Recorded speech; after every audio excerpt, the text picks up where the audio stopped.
CM Revanth Reddy సహకారంతో వికారాబాద్ జిల్లాకు సాగునీరు అందించేందుకు కృషి చేస్తామని పరిగి ఎమ్మెల్యే రామ్మోహన్ రెడ్డితో కలిసి స్పీకర్ ప్రసాద్ కుమార్ అన్నారు. రైతులు సుభిక్షంగా ఉండాలంటే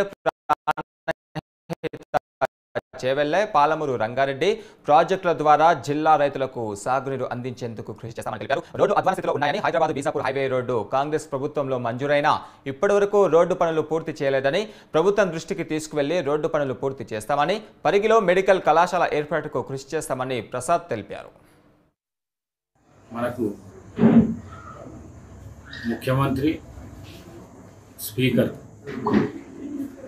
కొత్త జిల్లా వికారాబాద్ జిల్లాకు, పాత జిల్లా చూస్తే మహబూబాబాద్ తోటి రంగారెడ్డి వచ్చింది. అయితే ముఖ్యమంత్రి సహాయంతో ఈ వికారాబాద్ ప్రాంతం కానీ, పాత రంగారెడ్డి జిల్లా ప్రాంతం కానీ స్థానిక శాసనసభ్యులు ఇప్పటికీ చెప్తూనే ఉంటారు.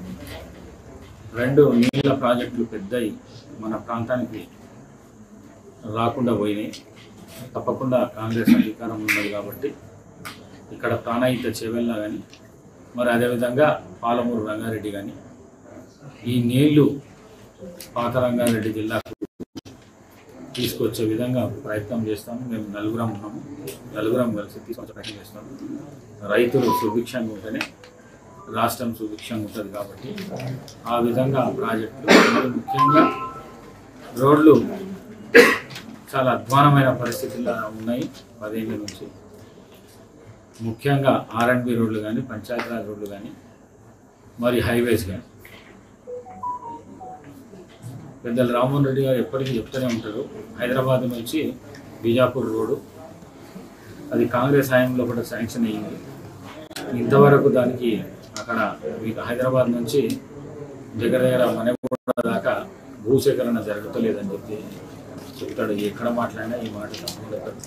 ఇది ప్రభుత్వం దృష్టికి తీసుకుపోయి ముఖ్యమంత్రి గారితో మాట్లాడి తొందరగా ఈ రోడ్ అయ్యేటట్టు ప్రయత్నం చేస్తాం.